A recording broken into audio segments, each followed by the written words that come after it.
Time for a deep dive into the one issue that matters most in a capitalist democracy: money.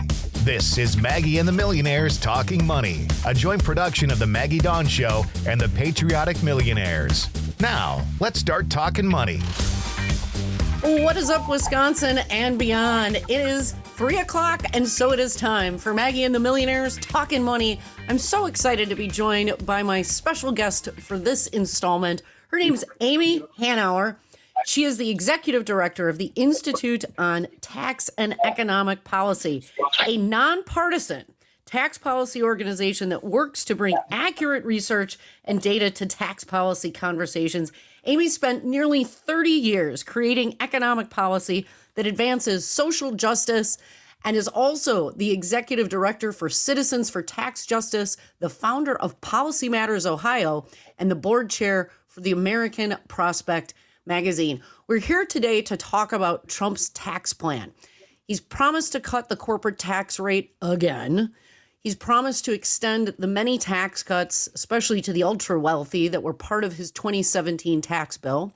He's promised to exempt overtime pay and tips from taxes and impose a new 20% tariff on imported goods. Amy's organization, shorthand ITEP, the Institute on Tax and Economic Policy, just released an absolutely groundbreaking report analyzing what would actually happen if all of Trump's policy proposals were implemented. And headline is, the results would be horrible for ordinary working Americans, because the richest 5% would get a tax cut, but the 95% of the rest of us, we'd end up paying more taxes than we do today. Let's get into that report with Amy. Amy, if you could just explain a little bit more about the baseline findings of the report. And folks, if you're listening out there and you want to read the report for yourself, we're going to have that report, the link to it, the entire report in our show notes today. You can find that at civicmedia.us, and you can always Google the Institute for Tax and Economic Policy, ITAP, and find it yourself there. But Amy, what are the headlines from your newest report? Yeah, Maggie, thank you so much for having me on, and it's great to talk to you. And the one thing I should have put in my bio is that I spent my 20s in Wisconsin, both Madison and Milwaukee, so the state that will always be in my heart. So great to be talking to Wisconsinites again. You got it right. So my organization is called ITEP, and you can find all of our stuff at itep.org. And this morning's front page of the New York Times, the Trump tax proposals would on average lead to a tax cut for the richest 5% of Americans and a tax increase on everyone else. And I got to tell you, Maggie, it's almost unbelievable to think that you could skyrocket the deficit to such an incredible degree and still raise taxes on working Americans. But somehow Trump has pulled that off. And the way that he has pulled that off is by making sure that it contains tax cuts of $36,000 on average for the richest 1% of households, and tax increases for everybody else. And so for the middle 20%, for middle income people, they'd pay about $1,500 a year more in taxes under the Trump tax plans. Again, while the richest 1% is paying $36,000 less. I just want to emphasize those findings because we're having a little problem hearing you, Amy. So if you could speak up as much as you can. I also put the phone number for the studio in our chat just in case you need to call in. ITEP took all of Donald Trump's tax proposals. So the tariff, the corporate tax cuts, the exemptions for tips and overtime, took all of this together, as well as the extension of his tax cuts from 2017 for billionaires and 100 millionaires. And you analyze them as a whole. That's what's really important here. And that is the appropriate analytic or analysis approach, right, to really get an idea of what the impact of these proposals would be as a whole on the middle class. And what ITEP has concluded, again, as Amy just said, the top 1%, the wealthiest of the wealthy, in the United States under Trump's tax plan would see their tax go down by $36,000, while the taxes for everybody else the regular folks are going up. That is just incredible to me. If you include, but Amy, I want to ask you this. Who ends up just on an economic basis hurt the very most? Well, I mean, I think that all of us are hurt because it ruins the deficit. So what that means, I mean, what has been the past practice is that when Republicans have a trifecta, when they have the power to put in place whatever they want, they put in place policies that give large tax cuts to the very wealthiest and to corporations.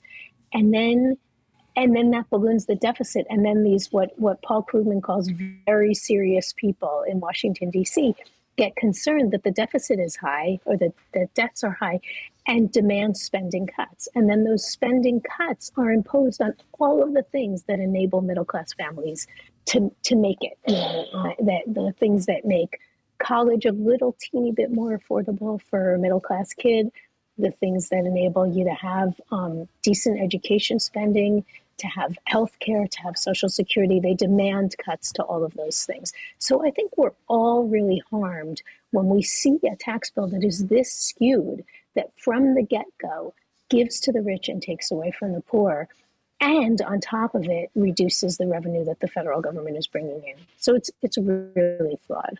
And just today, one of the Wisconsin Senate candidates, to your point about, okay, so you give away basically give away money to billionaires, 100 millionaires, and the wealthiest corporations.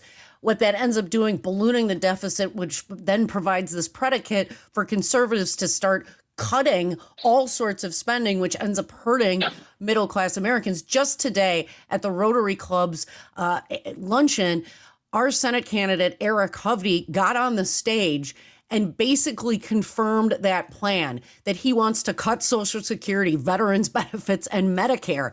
That's what this leads inexorably to in the end sum. I wanted to focus in a bit, Ms. Hanauer, on this 20% tariff on foreign goods. This is really the centerpiece of Trump's plan. It's what he talks about all the time. Can you talk about whether tariffs are good or bad policy, and specifically then address Donald Trump's 20% tariff plan? Yeah. I mean, look, I think that there are targeted times when tariffs can be useful to protect a domestic industry that's really, really important, to protect a domestic industry that may have something to do with national security, or to retaliate against another country that is imposing some sort of tariffs on us. But all economists agree that broadly based tariffs raise the prices paid by consumers and businesses on the goods and services they buy. And so with these sweeping tariffs proposed by Trump, which are far larger than anything on the books today, they would end up raising the prices faced by American consumers just across the income scale. And because low and middle income families end up spending a larger share of their earnings just to make ends meet, it ends up having a much bigger effect on their budget. And here's the thing, it's like anything that's imported. So take, bananas. Like, we're not going to start producing bananas in Iowa, but we're going to say that consumers have to pay more for them, avocados. And so we have to think about what is it that we actually have a targeted domestic need to produce here. And then maybe there might be some role for that. But slapping tariffs on across the board just to be punitive, just to sort of show that you're stronger than some other country, is going to raise taxes for everyone. And that's what we found in our analysis, was that the middle-class families were going to be paying about $1,500 a year, $1,500 a year more as a result of these plans. Absolutely incredible.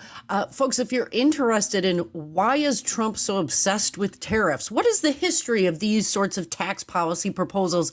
I'm going to dig into that with historian Heather Cox Richardson this Friday on my show for an entire hour starting at 2 o'clock Central. Mark your calendars. We're going to get into it. I've got the sound of Donald Trump talking about William McKinley. This was not good, folks. This led to the Gilded Era.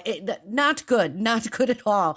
But I wanted to talk also, Amy, about Trump's plan to extend the already existing cuts from his 2017 Tax Cuts and Jobs Act. At the time, he said this is going to be good for the middle class. It's going to boost the economy and grow jobs. It's been 7 years since Trump's tax cuts for the wealthiest corporation, the billionaires and the 100 millionaires. Has it lived up to the hype? Not at all. I mean, I think the main and most important thing that we saw is that America's largest, most consistently profitable corporations saw their effective tax rates fall after passage of the Trump tax law from an average of 22% to an average of 12.8% after the law went into effect. And so, to be clear, those are lower, substantially lower than the statutory rates of taxation that those corporations are supposed to pay, because corporations don't pay all the taxes that they owe. But it still fell, and there was some argument that somehow if we lowered the rate, they would pay a higher share of it. Didn't happen. They paid less, and they walked away with more of the money in our economy. And so what it means is that all of the money that working people are contributing, working people are working for, working people are producing, gets funneled into the wealthiest people in our economy. Yeah, the benefits of our work, our wage-based work, trickle up to the wealthiest in our economy. And Trump's tax proposals for his second term would only make that worth. My special guest this half hour is Amy Hanauer. She's the executive director of the Institute on Taxation and Economic Policy, which is a nonprofit, nonpartisan tax policy organization that works to do accurate research and analyze data fairly and objectively so that you can be a better voter, a more informed voter.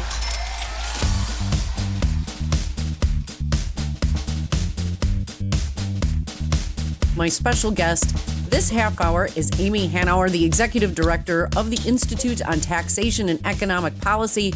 If you go to itep.org, you can find out more about their work and read their groundbreaking report just issued today that analyzes the impacts on the middle class of the collective Donald Trump tax proposals for his second term. Importantly, ITEP is a nonprofit and nonpartisan tax policy organization that works so that you and I can be better and more informed voters. Amy wanted to jump right back in. What was what did Donald Trump do with the tax cuts? How did he make that work? Did that inure to some benefit to Donald Trump, those tax cuts in 2017? I don't get it. They exploded the deficit. They hurt the middle class. So what was the point? Yeah, I mean, I think that what we know about Donald Trump and his sort of policy priorities is that he believes that, first of all, the Republican Party wants to increase wealth inequality.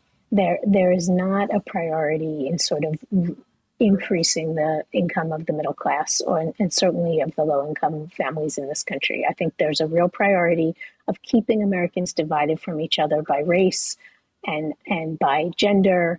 And, that it feeds into his priorities when the wealthy get wealthier and he's able to we're not political analysts, but able to get the political contributions from that group of people. So I think that that's part of what was going on with him. But I think that what the policy really did was to just enable corporations to pay lower taxes and enable wealthy people to pay lower taxes. And that's very consistent with a lot of things that he has always prioritized in his career.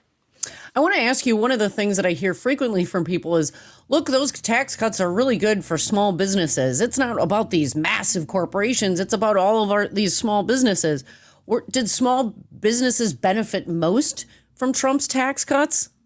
Yeah, I mean, the 296 largest and most consistently profitable U.S. corporations paid $240 billion less in taxes between 2018 and 2021 than if they had continued to pay the rates they'd paid before the Trump tax law. The profits of huge corporations rose by 44%, but their federal tax bills dropped by 16%. So it was not something that was directed towards small businesses. Small businesses struggle to make a profit. Small businesses often don't even pay their taxes through the court in a different way. And this is just not what that was the priority. There's also a very real, what I'm going to call viability impact on small businesses when you see these massive corporations absolutely exploding their profit margins and paying so much less in taxes. And that is Taxes support infrastructure. Taxes support public education, which trains workers. Infrastructure allows for the movement of goods, the movement of the products that small businesses want to sell, the supply that they need to build their products, all sorts of things. And when large corporations effectively dodge their fair share of the tax burden, it makes it harder on smaller businesses simply by virtue of there are fewer tax dollars to directly invest in small businesses through various tax credits, and it weakens the ability of governments, local, state, and federal, to invest in public education, to invest in affordable childcare that enables workers to be able to work and be productive for small businesses. It lessens the ability of government to invest in our roads, bridges, and infrastructure necessary for the movement of goods. That all hurts small businesses as well. If he's reelected, Trump wants to cut corporate taxes even more. But do corporations really need another tax cut? Like, are corporations struggling right now, Amy? Yeah, no, I mean, corporate profits are up and corporate tax payments are down. And, some of the, as you were talking, I mean, some of the largest, most well-known corporations in the country, Walmart, Verizon, Disney, Meta, are some of those that had the largest tax reductions after the Trump tax law. And I think it is actually very self-defeating because some of the things that you were saying really relate to businesses of all sizes. They all need a well-trained workforce. They all need an adequate infrastructure that can enable them to get their products out to market. And so it's pretty self-defeating, and I think it's pretty short-term.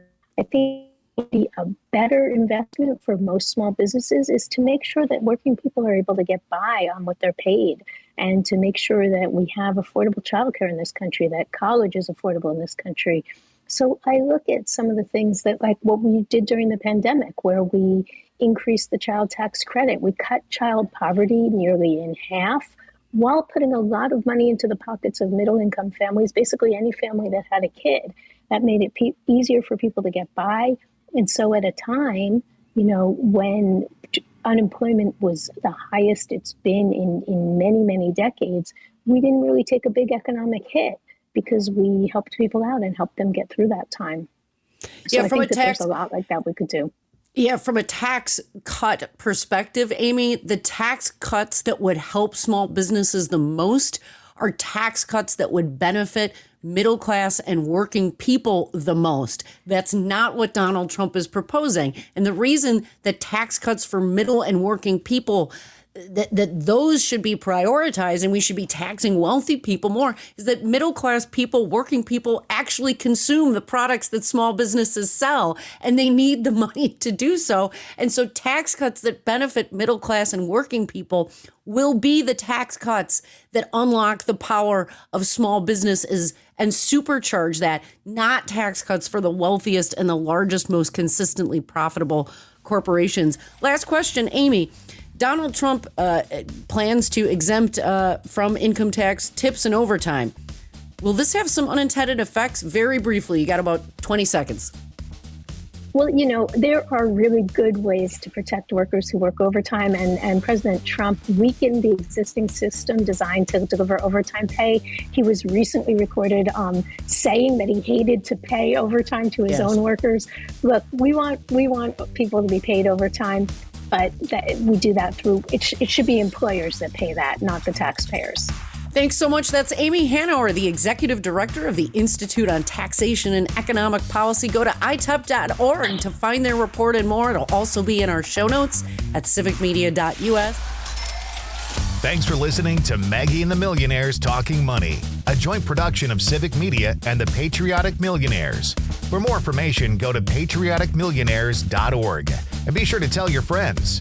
The Patriotic Millionaires buy advertising across a number of Civic Media stations.